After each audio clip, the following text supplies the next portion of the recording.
Dios les bendiga, soy el obispo Hugo Alfonso Montesinos. La palabra de Dios para nuestras vidas está llena de esperanza y nos muestra los principales pilares de la fe en nuestro Señor Jesucristo. Te invito a ver con mucha atención el siguiente mensaje. Esperamos que esta palabra pueda bendecir y fortalecer tu vida. Te invito a ver el mensaje de Dios. Mateo capítulo 26, versículos 47 al 56. Leemos la palabra del Señor, lo hacemos en el nombre de nuestro Señor Jesucristo. Mientras todavía hablaba, vino Judas, uno de los 12, y con él mucha gente con espadas y palos, de parte de los principales sacerdotes y de los ancianos del pueblo. Y el que le entregaba les había dado señal diciendo: al que yo besare, ese es, prendedle. Y enseguida se acercó a Jesús y dijo: salve, maestro, y le besó. Y Jesús le dijo: amigo, ¿a qué vienes? Entonces se acercaron y echaron mano a Jesús y le prendieron. Pero uno de los que estaban con Jesús, extendiendo la mano, sacó su espada e hiriendo a un siervo del sumo sacerdote, le quitó la oreja. Entonces Jesús le dijo: vuelve tu espada a su lugar, porque todos los que tomen espada perecerán. ¿Acaso piensas que no puedo ahora orar a mi Padre y que Él no me daría más de 12 legiones de ángeles? Pero ¿cómo entonces se cumplirían las escrituras de que es necesario que así se haga? En aquella hora dijo Jesús a la gente: como contra un ladrón habéis salido con espadas y con palos para prenderme. Cada día me sentaba con vosotros enseñando en el templo y no me prendisteis. Mas todo esto sucede para que se cumplan las escrituras de los profetas. Entonces todos los discípulos, dejándole, huyeron. Oremos. Padre, en el nombre de Jesús, vamos ante tu presencia en esta hora, Señor, dando gracias por tu amor, misericordia y bondad. Gracias porque nos permites tener tu palabra para nuestra vida. Hemos tenido un momento maravilloso, Señor, en donde hemos adorado tu nombre y tu presencia se ha sentido en este lugar. Y esperamos, Señor, que a través de tu palabra, tu presencia siga fluyendo y siga ministrando el corazón y vida de cada uno de tus hijos. Gracias por lo que en esta noche recibiremos, Señor. Abre nuestras mentes y corazones para poder entender, comprender, Señor, lo que tu palabra nos enseña. Y que hoy podamos aprender lecciones, las cuales, Señor, nos ayuden en nuestra vida diaria. En el nombre de Jesús lo pedimos. Amén y amén, Señor. Fuerte ese aplauso de alabanza para el Señor. Aleluya. Esta es la lección número 27 de los milagros de Jesús. Y hoy vamos a hablar de Malco. Ese es el nombre de la persona a cual le quitaron una oreja. Hoy vamos a analizar en realidad el último milagro que Jesús hizo en una persona antes de ir a la cruz. La serie todavía, por supuesto, no termina. Nos quedan unos 3 mensajes más o 3 temas más todavía. Puede parecer bastante extraño ir finalizando con un personaje que aparece de un modo secundario alrededor de Jesús como Malco. Más aún cuando solo se le cita como víctima de una agresión. Pero lo que queremos hacer en esta hora es contemplar la reacción de Cristo en este sorprendente incidente, porque eso nos ayuda a conocer la riqueza del ser humano y al mismo tiempo nos da criterios para las situaciones tan difíciles que nosotros podemos enfrentar, y sobre todo cuando hablamos de estar en defensa a una agresión. De acuerdo a la historia, después de cenar, el Señor Jesús y sus discípulos se van de ese lugar y los lleva a la oscuridad del huerto de Getsemaní. donde los dejó mientras él se fue un poco más allá a orar. De acuerdo a la Biblia, Lucas nos relata ese episodio y dice: y saliendo se fue como solía al monte de los olivos, y sus discípulos también le siguieron. Cuando llegó a aquel lugar les dijo: orad, que no entréis en tentación. Y él se apartó de ellos a distancia como de un tiro de piedra, y puesto de rodillas oró diciendo: Padre, si quieres, pasa de mí esta copa, pero no se haga mi voluntad sino la tuya. Y dice: se le apareció un ángel del cielo para fortalecerle. Y estando en agonía oraba más intensamente, y era su sudor como grandes gotas de sangre que caían hasta la tierra. Cuando se levantó de la oración y vino a sus discípulos, los halló durmiendo a causa de la tristeza, y les dijo: ¿por qué dormís? Levantaos y orad para que no entréis en tentación.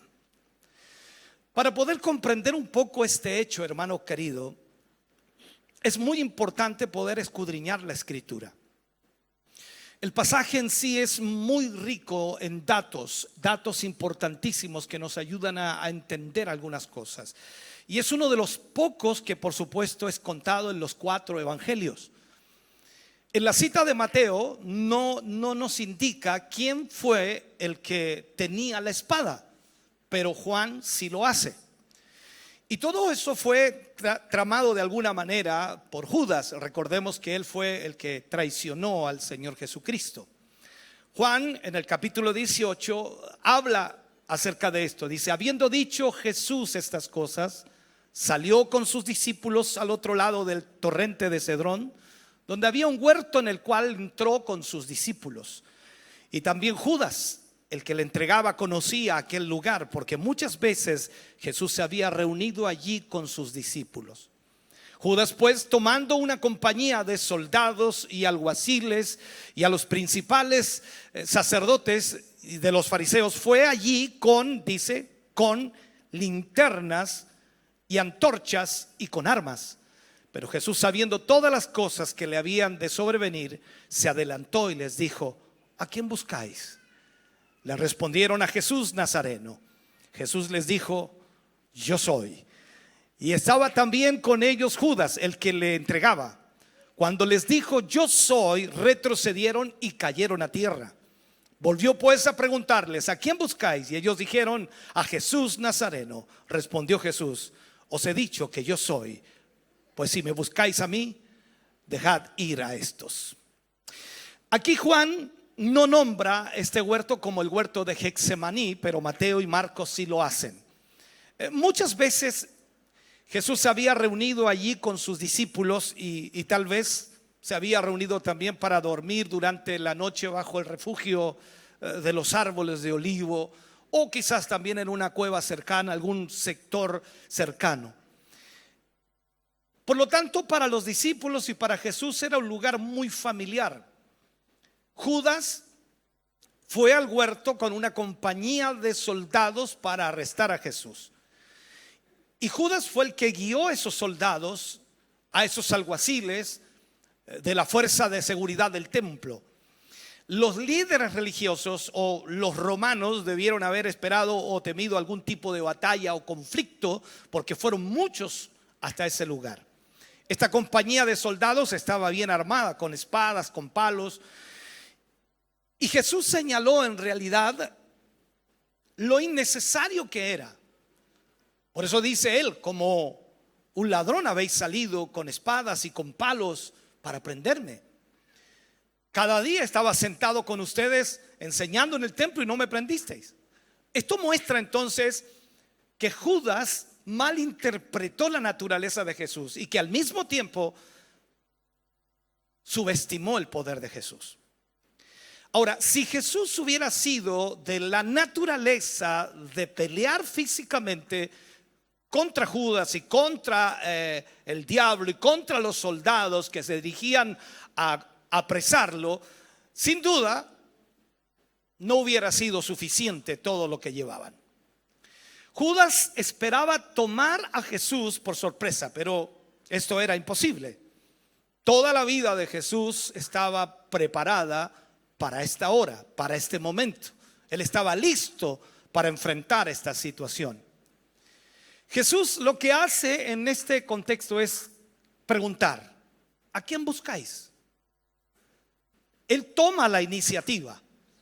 Y esto lo dijo por lo menos por dos razones.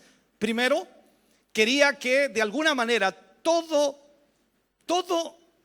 violencia fuera dirigida a él y no a sus discípulos. Así que quería identificarse inmediatamente. O sea, esa es una de las razones que pudo haber tenido. La segunda, Jesús también quería que Judas y la compañía de soldados anunciaran sus malignas intenciones. Entonces, cuando Jesús declara su identidad divina diciéndoles yo soy, es importante lo que Jesús dice allí. En esas dos palabras estaba diciendo que Él era Dios. Recuerde lo que Dios le dijo a Moisés en la zarza: yo soy. Tú le dirás al pueblo: yo soy, me ha enviado a vosotros. Entonces Judas y los soldados, cuando escucharon estas palabras de Jesús, yo soy, ellos cayeron de espalda. Hubo tal manifestación de la presencia divina, del poder de Dios en esas palabras que Jesús pronunció, que los enemigos de Jesús fueron incapaces de hacerle frente. Y es como si nuestro Salvador dejó salir un pequeño rayo de majestad, de divinidad, de poder, de autoridad, y 500 hombres cayeron delante de él. Impresionante. Esto muestra entonces que Jesús estaba completamente en control de la situación. Jesús no tenía que ir con este ejército dirigido por Judas. Con el poder de Dios expresado a través de solo sus palabras, Jesús pudo haberlos subyugado, haber escapado con mucha facilidad. Sin embargo, nuestro Señor decide darles una prueba de su infinito poder. ¿Para qué? Para que supieran que no podían prevalecer contra Él. Jesús no era un hombre cualquiera. Y cuando hemos estudiado y profundizamos en la vida de Jesús, nos damos cuenta, sin duda, que Él era el Hijo de Dios. Y este respaldo del cielo siempre estuvo presente con nuestro Señor Jesucristo. Ahora, si vamos a la historia, nos damos cuenta que Jesús nació como un humilde bebé. Sin embargo, fue anunciado por los ángeles.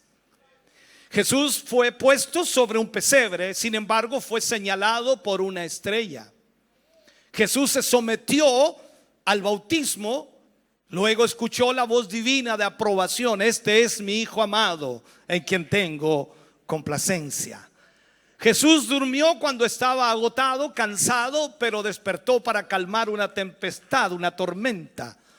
Jesús se rindió al arresto, pero luego declaró: yo soy, derribando a todas las tropas que venían a apresarlo. Jesús murió en la cruz, pero resucitó al tercer día y derrotó el pecado y la muerte y a Satanás. O sea, podría seguir toda la noche hablando de lo que Jesús es. Entonces vemos aquí en esta historia que Jesús decide ir voluntariamente con el ejército. Se rindió primero para proteger a sus discípulos en el momento. Y este sería, por supuesto, el mismo amor sacrificial que encontraría en la cruz. Lo que sucede en esta historia es que, de acuerdo a lo que leemos en los pasajes, Pedro ataca a uno de los que iban a arrestar a Jesús. De acuerdo al libro de Juan, capítulo 18, allí dice: entonces Simón Pedro, que tenía una espada, la desenvainó e hirió al siervo del sumo sacerdote y le cortó la oreja derecha, y el siervo se llamaba Malco. Jesús entonces dijo a Pedro: mete tu espada en la vaina. La copa que el Padre me ha dado, ¿No la he de beber? Aquí aparentemente debemos entender que los discípulos aparentemente llevaban espadas. Lucas 22:38, no lo vamos a leer, solamente lo pongo como una referencia. Indica que por lo menos tenían 2 espadas en esta ocasión. Ahora, de seguro andaban con ellas por si aparecían ladrones o hombres violentos. No lo sé, voy a poner esa idea. Al desenvainar la espada, Simón Pedro quiso cumplir su anterior promesa. Recuerde usted que le hace una promesa al Señor de defender a Jesús a toda costa. Pedro le había dicho a Jesús que él pondría su vida por él, que no lo negaría. ¿Recuerda eso?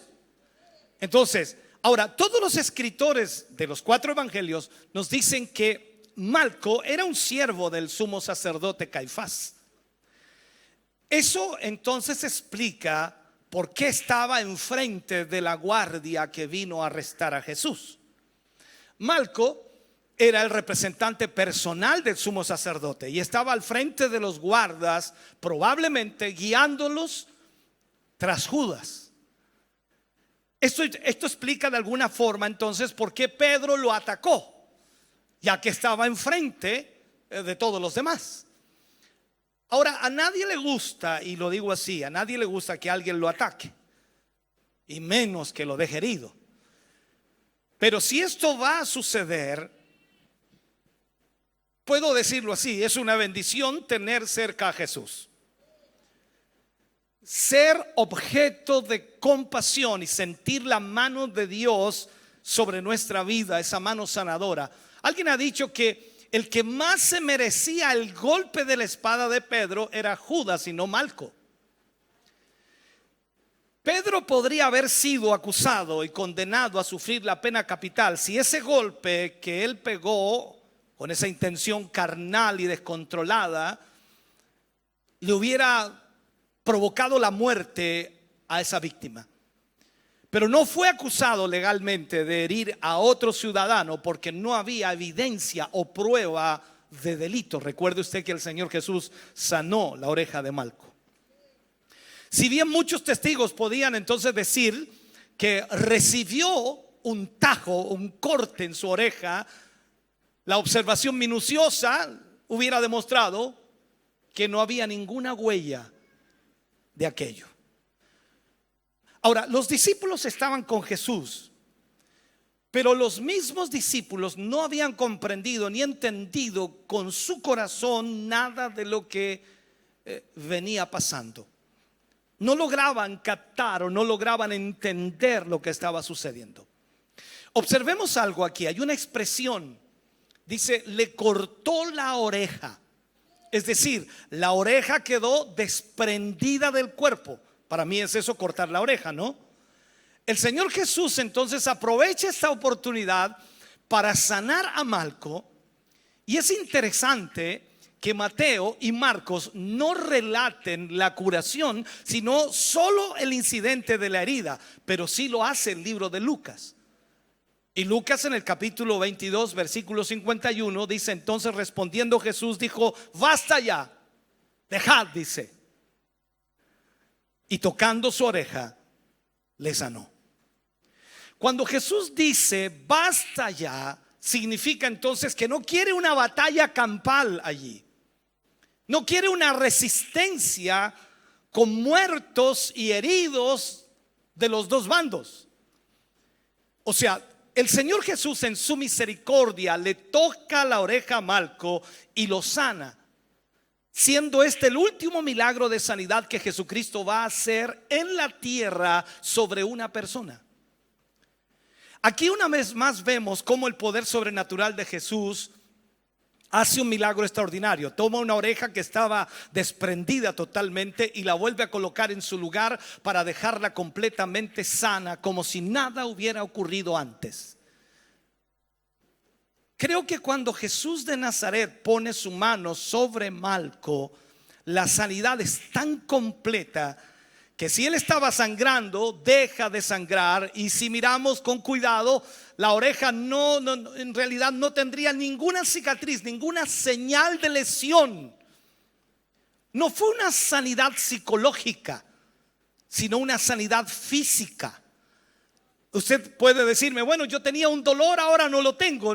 Alguien puede decir, puede ser psicológico, pero esto era físico.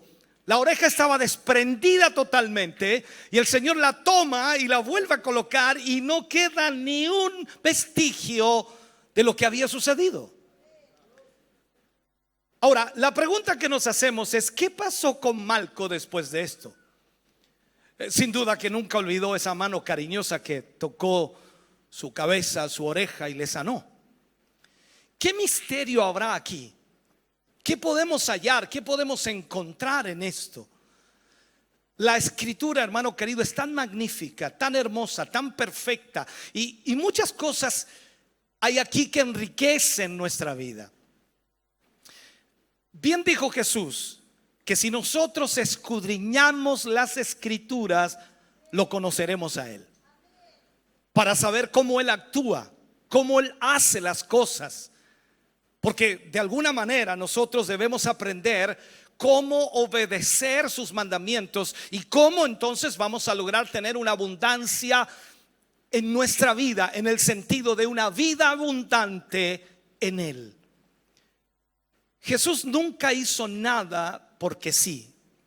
Siempre había un motivo. Todo tenía una razón. Entre esas razones hay una profundidad en esta sanidad y lógicamente nosotros podemos profundizar un poquito más. Como ya lo mencionamos, la noche que Jesús fue entregado, uno de los hombres que iba a llevarlo prisionero ante los sacerdotes que lo iban a enjuiciar y luego a ejecutar, que eso era lo que venía, ocupaba un lugar especial entre el personal del templo, ya que era un ayudante del sumo sacerdote, me refiero a Malco. Es decir, que tenía un puesto de importancia en la presentación de los sacrificios, en la presentación de las ofrendas que se hacían en el templo. Era un hombre de alguna manera privilegiado, ya que tenía garantizado su trabajo por muchos años. Quiero que vea esto. Su nombre, ya lo sabemos, es Malco. Resulta que esa noche, en el fragor de la captura, dice la Biblia, entonces Simón Pedro, que tenía una espada, la sacó e hirió al siervo del sumo sacerdote y le cortó la oreja derecha. Para nosotros este es un episodio sin nada de importancia. Para nosotros no tiene mucha importancia, pero para Malco era de tremenda importancia. ¿Por qué? Porque cuando nosotros profundizamos, porque eso es lo que debemos hacer, resulta que en la ley hay una ordenanza para los que entran a ministrar al templo y que ocupan un lugar especial dentro del sacerdocio. Y es que ningún hombre que ministra a Dios debería tener defecto. La ley, Levítico capítulo 21 versículo 16 al 24 dice: y Jehová habló a Moisés diciendo, habla a Aarón y dile, ninguno de tus descendientes por sus generaciones que tenga algún defecto se acercará para ofrecer el pan de su Dios.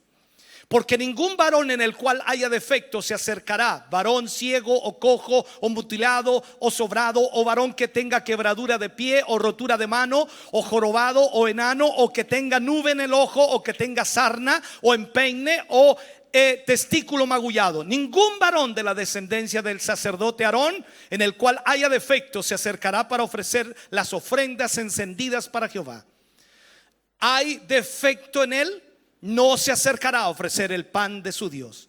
Del pan de su Dios, de lo muy santo, de las cosas santificadas, podrá comer, pero no se acercará tras el velo, ni se acercará al altar, por cuanto hay defecto en él, para que no profane mi santuario, porque yo Jehová soy el que los santifico.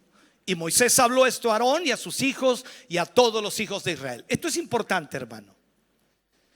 Cualquiera del pueblo podía tener defectos, cualquiera, pero no así los servidores del Señor. Estos tenían que ser perfectos físicamente, sin defecto alguno. Mire esto, por favor. Si llegara a suceder que se le quebrara un hueso, por ejemplo, quedaba imposibilitado de por vida para servir en los oficios del templo. Ese hombre perdía no solo su empleo, sino que también todos sus privilegios, ya que no podía ser ayudante de ningún sumo sacerdote. Pensemos entonces por un momento lo que cruzó por la mente de Malco cuando Pedro le cortó la oreja. Pedro saca su espada, le corta la oreja a Malco, él pierde su oreja, y para Malco era algo que valía todo el oro del mundo. Para Malco perder una parte de su cuerpo, quedar mutilado, era algo que le impactaba terriblemente, no solo en su vida oficiosa como el oficio de ayudar al sumo sacerdote, también en su vida financiera.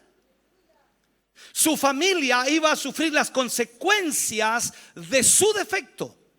Sus hijos perderían el privilegio de una vida holgada financieramente. O sea, para Malco, perder su oreja era perder su futuro. Perder su oreja era de vital importancia. Dicho en otras palabras, para Malco, quedar mutilado en su cuerpo era quedar inservible.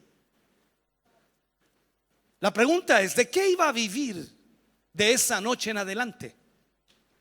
¿Cómo iba a llevar el sustento a su casa estando sin esa parte de su cuerpo?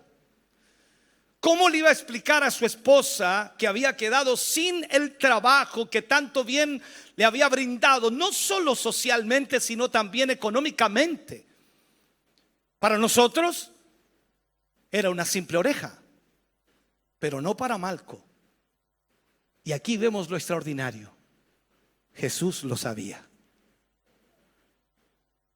Eso es lo impresionante. Cuando tú vas al contexto, no hubo ningún diálogo entre Jesús y Malco, no hubo ninguna palabra, nada. Pero Jesús sabía. Él sabía todo lo que estaba pasando por la mente de Malco en esos segundos de esa pelea. Mira esto. Lucas no lo cuenta. Pero sencillamente Lucas dice, y tocando la oreja al siervo, lo sanó. En otras palabras, aparte de sanarlo, es como si le hubiese dicho: anda, Malco, no has perdido tu trabajo, anda y sigue haciendo lo que estabas haciendo, lo que te toca hacer, tu familia te espera, tu empleo está seguro. Escucha bien esto. ¿A quién le estaba diciendo esto el Señor Jesús? ¿O a quién le estaba haciendo este bien? A uno de sus captores, a uno que iba a traerlo con garrotes y palos. Piensa, si es que ese hombre también necesitaba conocer de cerca a Jesús, claro que sí, lo necesitaba conocer. Entonces, ¿qué pasaría con Malco? Quiero pensar, y lo digo así, quiero pensar que después de ese episodio de su oreja ya no pudo seguir siendo el mismo. Quiero creer que cada vez que Malco se bañaba o se lavaba su cabeza y pasaba sus manos por su oreja, recordaría el momento en que Jesús tocó su oreja y le sanó.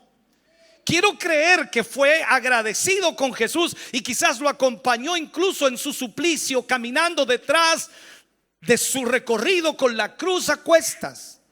Quiero creerlo.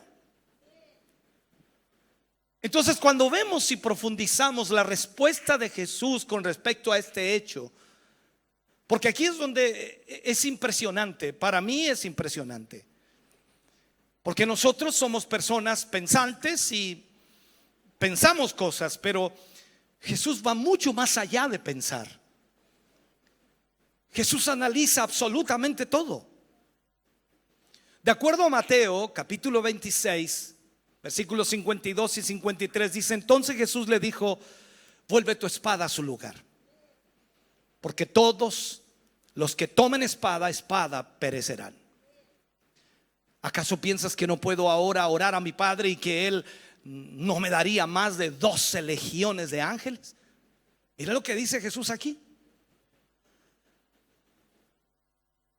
Aunque esto que hizo Pedro no era la voluntad del maestro, tenemos que reconocer su celo y que fue el único que estuvo dispuesto a morir allí mismo por su Señor. Podemos decir todo lo que queramos de Pedro, pero aquí Pedro demostró que estaba dispuesto. Jesús le hace ver que no era la forma. Si hubiese querido defenderse, eso es lo que trata de decirle el Señor, habría pedido a su Padre y Él le habría enviado 12 legiones de ángeles. 12 legiones de ángeles. Para que podamos dimensionar, hermano querido, esto se lo voy a explicar para que usted lo entienda. Cuando el ángel del Señor descendió sobre el ejército de Sennacherib, un solo ángel destruyó a 185,000 soldados enemigos. Uno solo. Uno. ¿Cuántos habrán aquí, Señor? Uno solo. Entonces, si un ángel puede hacer esto, ¿qué podrían hacer 12 legiones de ángeles? Entonces aquí vemos la actitud muy serena del Señor Jesucristo, que contrasta totalmente con el apasionamiento de los que lo rodean. Totalmente diferente. Y aquí vemos entonces, en medio de todo este fregor de la presión misma, la curación del herido, que es una pequeña muestra de las intenciones de Jesús. O sea, Jesús trata con misericordia incluso al enemigo. Mira esto. Jesús trata con misericordia al enemigo. O sea, ciertamente le ama. Y ahí es cuando el Señor nos dice: nosotros debes amar a tu prójimo. Y luego dice: debes amar a tu enemigo. Y a nosotros no nos cabe en la cabeza. Mira lo que hace aquí. ¿Qué pensaría Malco después de la curación? Él tuvo fe, por supuesto, que le trató bien cuando, a pesar de que él iba cumpliendo órdenes perversas de traerlo, de apresarlo, a como diera lugar. No sabemos de verdad muchas cosas, pero una cosa es cierta: en cualquier conflicto que tengamos, se debe incluir la misericordia. Sin misericordia, escucha bien esto, hermano querido, la justicia sola es insuficiente. La justicia de poco vale si no va acompañada de amor. O sea, no podemos separar nunca la misericordia de la justicia. Es preciso ver a los demás como hermanos, aunque actúen como enemigos. ¿Me estás escuchando? Se trata de perdonar más que de castigar, sin olvidar que la justicia final y la justicia total solo está en las manos de Dios, no en nuestras manos.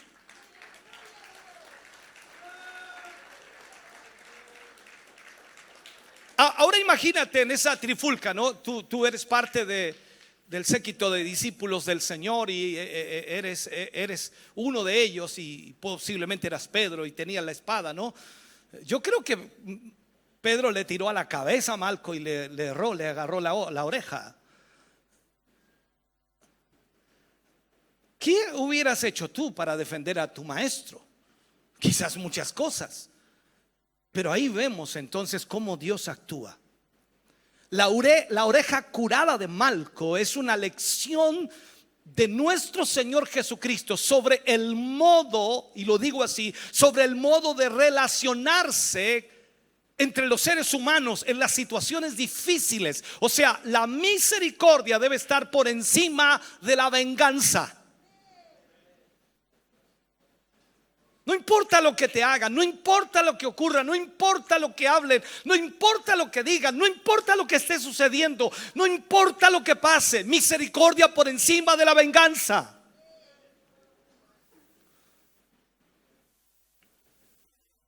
Si no es así, entonces difícilmente podemos decir que Cristo mora en nosotros.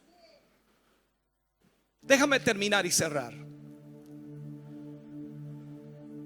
Aunque el protagonista es Malco, hay tantas lecciones que tenemos en este pasaje que podemos aprender de los personajes nombrados en este milagro. Usted y yo, hermano querido, hoy somos discípulos del Señor, al igual que Pedro, al igual que todos los discípulos que estaban con él. Por lo tanto, podríamos decir nosotros que en ese momento el carácter de Pedro, ese carácter impulsivo, ese carácter que le lleva a tomar la iniciativa de sacar una espada y combatir a aquel grupo de soldados perfectamente equipados, puede también sucedernos a nosotros, porque pensamos que así es la situación. La actitud fue absurda a todas luces y nos muestra que los propósitos de Dios no se pueden lograr mediante reacciones imprudentes o alocadas. Pedro, y lo digo así, creía que la espada debe ser enfrentada con espada. Y tú puedes pensar de la misma manera en alguna circunstancia y situación de tu vida.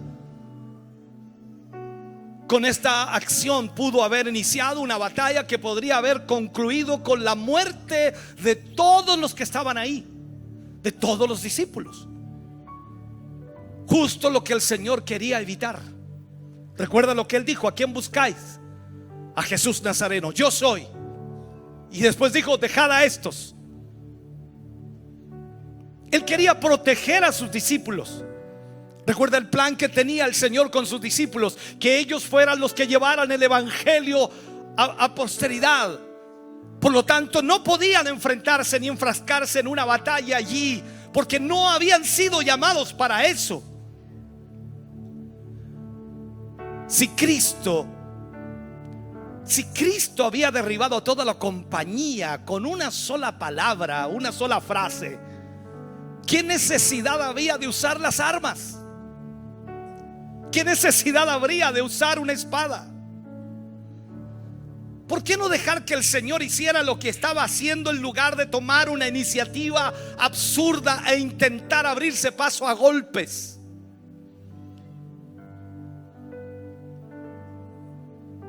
Pero Pedro, lejos de aceptar este hecho, creyó que él era quien debía proteger al Señor.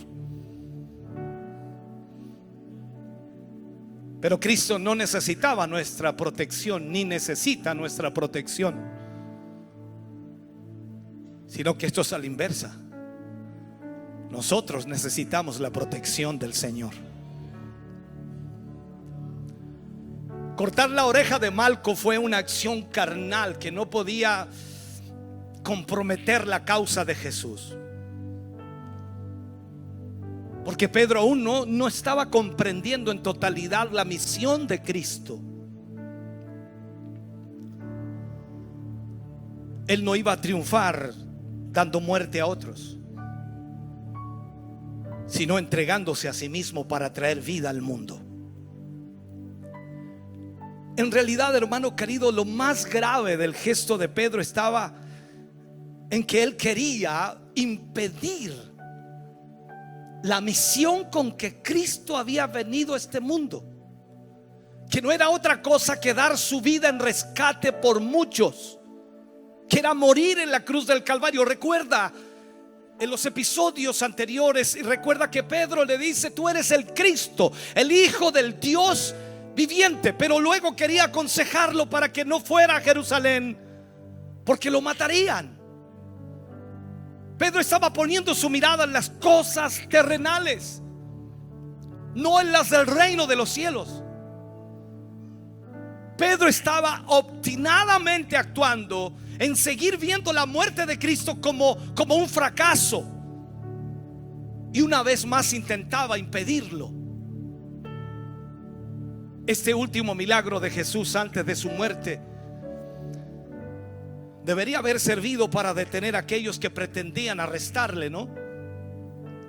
Pero no fue así, sino que cegados y endurecidos por su pecado, demostraron una vez más la verdad de lo que Juan había escrito en su evangelio. Pero a pesar de que había hecho tantas señales delante de ellos, no creían en él. La obstinación del ser humano es tan grande que a pesar de ver los milagros que Dios hace en nuestra vida constantemente, seguimos no creyendo en él. Es increíble cómo nosotros como seres humanos somos tan duros en nuestra forma de vida.